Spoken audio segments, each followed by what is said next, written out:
Je suis né à Hanoï au Tonkin le 1er mars 1951. Mes hommes viennent d'Europe et d'Asie. La plupart ne se connaissent pas et n'ont pour avenir que la bagarre. Mais ils ont avec eux leur foi et leur jeunesse. Je n'ai pas eu d'enfance, la guerre me l'a volée. On m'a jeté de suite dans la fournaise. On m'a dit « faites pour le mieux ». Les opérations se sont enchaînées sans repos. Que le feu s'allume en Annam, en Cochinchine ou au Tonkin, on y parachute mes compagnies partout où la guérilla empoisonne la vie. J'ai combattu sous la pluie, le soleil ardent. J'ai chassé dans les jungles obscurs, les talwegs profonds. Mes opérations s'appellent Hirondelle, Brochet ou Léa. Mes paras ont été magnifiques, tantôt rapaces, tantôt fauves. Novembre 1953, au fond du Tonkin, un village, une piste d'aviation. Dien Bien Phu. Personne ne connaît ce nom. À nouveau, les pépins claquent au soleil, mais on s'enterre sur Claudine, Anne-Marie ou Dominique. Ce sont des collines dénudées, des points d'appui. Mars 1954, le piège se referme sous un déluge d'acier brûlant. 55 jours durant la plus étrange bataille de l'histoire va tourner au cauchemar. Je m'appelle maintenant 8e choc. Mes paras, comme des marins dans l'ouragan, luttent sans cesse, sans sommeil, sans renfort. Je regagne du terrain, mais je ne peux pas le tenir. Il n'y a plus personne derrière moi. Lorsque Dien Bien Phu est réduit à quelques centaines de guerriers refusant l'inéluctable, on me demande de déposer les armes. Puis, c'est la longue marche vers les camps. Mes hommes vont encore mourir, abrutis de propagande, vaincus par la maladie. Une centaine seulement de mes 800 paras retrouvent la liberté à l'état de squelette. Il n'y a plus de 8e choc en Indochine. « 1956, je reviens sur une terre nouvelle, l'Algérie française. D'autres feux se sont allumés, on a besoin de moi. Je suis le 8e régiment de parachutistes coloniaux. J'aligne plus d'1 millier d'hommes. On m'envoie dans le Djebel dans un dédale d'oued et de pitons. Mes guerriers sont des léopards, je cherche le rebelle. Djebel Anoual, Djebel Tarf, mes compagnies fouillent le moindre amas de rochers, la moindre grotte. La mort surgit toujours des cavités obscures. Hier à Blida, aujourd'hui à Constantine, demain à Batna, on me lance à l'assaut de la rébellion. Je suis un régiment nomade, à peine quelques jours ici, je dois bientôt être là-bas, je chasse comme un loup.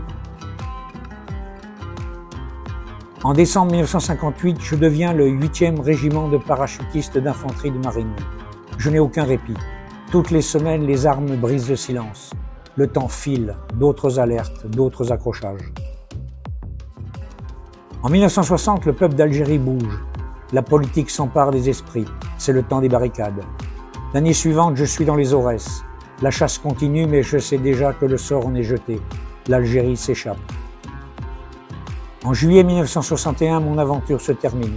Pour la première fois de ma vie, je vais m'installer sur la terre de France, à Nancy, en Lorraine, puis à Castres, en Occitanie. Après de longues années de garnison, je suis réveillé par un monde qui s'agite. On m'appelle à Beyrouth, au secours de la vieille nation libanaise. Mes années d'entraînement ont fait de moi un outil bien affûté. Mes paras sont devenus des soldats de métier. J'ai la foi de mes anciens, mais je ne fais plus la guerre. Je la combats. C'est autrement plus complexe. On m'appelle en Afrique où la rébellion viole le désert. Le Tchad est menacé. Je veille sur Moussoro, Hati, Abéché. À Bangui, je brise une dictature. À Brazzaville, Port-Gentil ou Kinshasa, j'évacue des ressortissants menacés. Je désarme des rebelles. Je chasse des pillards. Ma présence rassure les populations. Mes paras sont devenus des soldats de l'extrême, prêts à partir n'importe où, rompus à tous les combats. Ils savent agir dans l'urgence au prix d'un entraînement intense. L'histoire est pourtant étrange. J'ai commencé à faire la guerre au bout du monde, en Indochine, puis en Afrique. J'ai connu des îles lointaines du Pacifique, revenu au Cambodge, pays des mille rizières. Mais c'est en Europe qu'un jour, on m'envoie en casque bleu. Je suis aux portes de la France où les hommes s'entretuent. C'est si proche les Balkans, devenu un chaudron en ébullition. Là aussi je combats la guerre, mais sans la faire. C'est difficile. La guerre, la mort reviendront en 2008. Je suis en Afghanistan face à des soldats religieux. Le combat est complexe, subtil, l'adversaire tenace et mordant. Ma mission sera bien remplie, mais je perdrai 8 de mes hommes. La guerre tue. Elle va tuer encore à Bangui 6 ans plus tard. Je perds 2 paras dans un affrontement ethno-religieux épouvantable, où la loi s'applique à la machette et à l'AK-47. Dans ce pays jadis paisible, mes hommes ont vu le paroxysme de l'horreur. Puis le Sahel, dans la fournaise des sables dorés du Niger. J'ai sauté de nuit et j'ai brisé la logistique des terroristes au petit matin, mes paras devenus renards du désert. Puis j'ai encore sillonné les immensités au Mali. Le terrorisme ne connaît pas de trêve. Mais soudain, la vieille Europe renoue avec des tensions oubliées. Une guerre, la Russie, l'Ukraine. On m'envoie alors en Roumanie. Mon avenir reste tracé. Je le vois à la fois avec sérénité et inquiétude. Sérénité parce que je suis confiant de la valeur de mes bérets rouges, toujours sur la brèche, sous tous les cieux.